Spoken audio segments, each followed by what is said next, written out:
அனைவருக்கும் வணக்கம். இன்னொரு வீடியோவில் உங்களை சந்திக்கிறதுல மிக்க மகிழ்ச்சி. இன்னைக்கு பதிவு என்னென்னா, விஜய் அவர்கள் சேலத்தில் வர 4ஆம் தேதி அன்னைக்கு பொதுக்கூட்டம் நடத்துகிறதா ஒரு போலீஸ்கிட்ட பர்மிஷன் கேட்டிருந்தாங்க.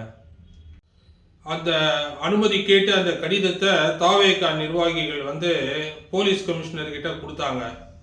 அது என்னன்னு பார்த்தீங்கன்னாக்கா, 4ஆம் தேதி அன்னைக்கு கார்த்திகை தீபம், அடுத்து டிசம்பர் 6 அந்த பாபர் மசூதி இடித்த நாள். அதனால் இதுக்காக நாங்கள் பந்தோபஸ்து பாதுகாப்பெல்லாம் தர வேண்டியிருக்கு, நிறைய போலீஸ் ஃபோர்ஸ் தேவை இருக்குது மற்ற பணிகளுக்கு அப்படின்னு சொல்லிட்டு அந்த வேற ஒரு தேதியை நீங்கள் கொண்டு வாங்க அப்படின்னு சொல்லிட்டு திருப்பி அனுப்பிட்டாங்க. அந்த தேதியில் அனுமதி தரலை, அனுமதி மறுப்பு. இந்த பிரச்சார கூட்டத்தை ஒரு பொதுக்கூட்டம் மாதிரி ஒரு மேடை போட்டு அந்த மேடையில் ஏறி பேசுகிற மாதிரி முன்ன மாதிரி ரோட் ஷோலாம் கிடையாது. அதே மாதிரி மக்கள் பாதுகாப்பு படைன்னு ஒன்று உருவாக்கி இருக்காங்க தாவேகாலே. வரக்கூடிய பொதுமக்களை ஒழுங்குபடுத்துறது, இந்த மாதிரி பழைய மாதிரி கரூரில் நடந்த சம்பவங்கள் நடக்காத அளவுக்கு அவங்கள தயார் பண்ணி வச்சுருக்காங்க. இது ஒன்று. ரெண்டாவது, விஜயுமே முன்னெல்லாம் சனிக்கிழமை ஞாயிற்றுக்கிழமையில தான் பிரச்சாரம் பண்ணார், பொதுமக்களுக்கு கன்வீனியண்ட்டாக இருக்கும்ன்ட்டு.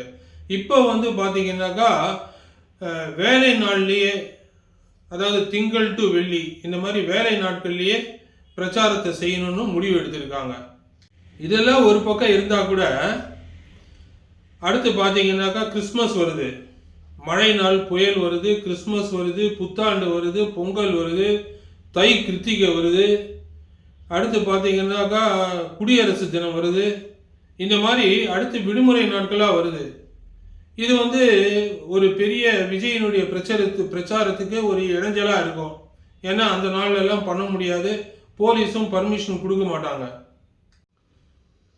பதிவோட இறுதியாக நம்ம சொல்கிறது என்னென்னா, வரக்கூடிய நாட்கள் விஜய்க்கு ரொம்ப காலமும் ரொம்ப குறுகி இருக்குது தேர்தலுக்கு. இந்த கரூர் சம்பவத்தால் கிட்டத்தட்ட ஒரு 40-45 நாள் பிரச்சாரம் பண்ண முடியாமல் போயிடுச்சு. இந்த குறுகிய காலத்தை தமிழ்நாடு முழுக்க போய் கவர் பண்ணணும், இத்தனை இடையூறுகள் இருக்குது.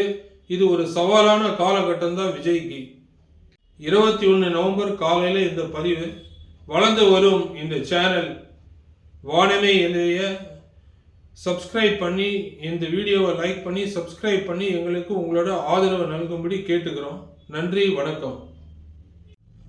கூடிய விரைவில் இன்னைக்கு அடுத்த அப்டேட்டோடு சந்திக்கிறோம், மற்ற செய்திகளோடையும் உங்களை சந்திக்கிறோம்.